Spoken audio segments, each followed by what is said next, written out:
Dogs and cats living together. That's hysteria. Wow! Can you dig it? Can you dig it? Can you dig it?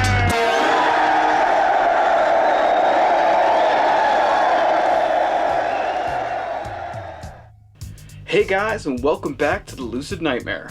I'm your host as always, Jay Schatzer. And today I've got a fabulous kaiju flick lined up for us. It is Ishiro Honda's 1962 film. It is King Kong vs. Godzilla. It's a great mashup of two crazy classic monsters. So let's get into this badass flick. Here is King Kong vs. Godzilla. King Kong vs. Godzilla is a ridiculously fun time at the movies. In overabundant style and insurmountable wackiness, this colossal mixture of giant monster madness is a highly enjoyable yet entirely silly combo. Directed by the legendary filmmaker Ishiro Honda and produced by both the Toho Company and RKO General Pictures, this international hybrid is quite a cinematic sight. Melding the two titans of the monster genre, King Kong vs. Godzilla is an off-the-rails flick that just descends into unabashed weirdness and comes out the better for it. As you would expect, the film showcases the out-of-this-world clash between the two gargantuan beasts, while still serving as a sort of sequel to the second film in the Godzilla series, Godzilla Raids Again. After being thawed out of a giant glacier, Godzilla gets back to his old tricks as he goes on a destructive rampage in true kaiju form. Simultaneously, King Kong is discovered by a pharmaceutical company, while they are on an expedition on an exotic island named Faroe Island. Once captured, the group decides to bring King Kong back to the mainland, which leads them on a crash course towards Godzilla's unbridled path of destruction, and ultimately sparking off the greatest battle the world has ever witnessed. Who will win this larger-than-life bout, and can the world survive their awesome might? Who knows, but it's sure gonna be one hell of a show. In this third entry of the long-standing Godzilla series, director Ishiro Honda decides to leave the dire themes and overbearing messages of the original 1954 film, and instead move into a more camp territory. Gone are the atomic age fears and subtle commentary, and in its place is a whimsical flavor that just bursts with fun moments and over-the-top scenarios that just scream with cheesy goodness. The entire production is just blanketed in wackiness, and the overall look of both Godzilla and King Kong are entirely unbelievable, yet exceptionally entertaining. It's a strange conundrum, but even though the costumes of both monsters are less than stellar, it still doesn't take away from the enjoyability factor of the film.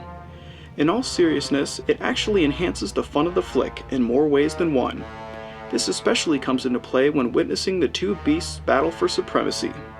It's rough and tumble, and anything but graceful, and the fact that they are literally just two men in monster suits duking it out is painstakingly prevalent, and ultimately just a shitload of fun. From this point onward, the Godzilla series will thrive on this wacky notion, and never look back.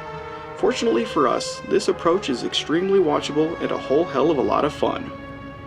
With all great kaiju flicks, it's the caliber of destruction and the quality of the effects that really make for a fun ride.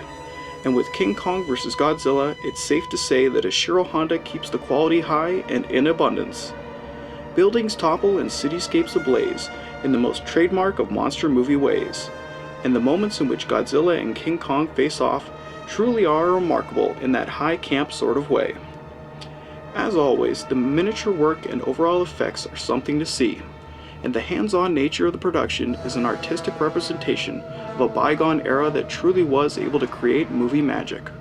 Without a doubt, King Kong vs. Godzilla is a sight to behold. The combination is basically batshit crazy, and the resulting effect is absolute genre gold. King Kong vs. Godzilla is as crazy as it sounds, and it takes this insane premise and just runs with it on a warpath of destruction. The effects work is top-notch in true Toho form, and the general look of the film is as expressive as you would imagine. When it comes to rampaging monsters on an impressive scale, Toho has you covered, and the collaboration between Toho and RKO Pictures is a sick and twisted beauty of a marriage. As silly and strange as it is to witness two men in monster suits wage war against a matte-painted backdrop, you really can't deny the absolute fun factor of the film, and the overall abundance of entertainment value the production contains. If you like your kaiju flicks to be bursting with camp flavor and overflowing with unbridled silliness, then King Kong vs. Godzilla is your cinematic beast.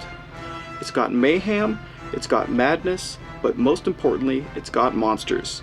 Two of the greatest monsters that ever lived on the cinematic screen. Soak it up and let loose with this little dose of insanity. King Kong vs. Godzilla is a campy kaiju classic. And ladies and gentlemen, that is King Kong vs. Godzilla, Ashiro Honda's crazy camp classic. It just gets crazier from this point in the Godzilla series, so stay tuned for more of these Godzilla reviews, because I'm going to try to get through all of them. If I don't lose my mind first, but I'm going to try to get through all of them. But guys, that is it for me today. Hope you enjoyed that review, and I hope you like what I'm doing here. If you do, please like and subscribe. And if you have time, leave a comment below because I'd love to hear from you. But until then, guys, I will see you at the next movie review. Take care.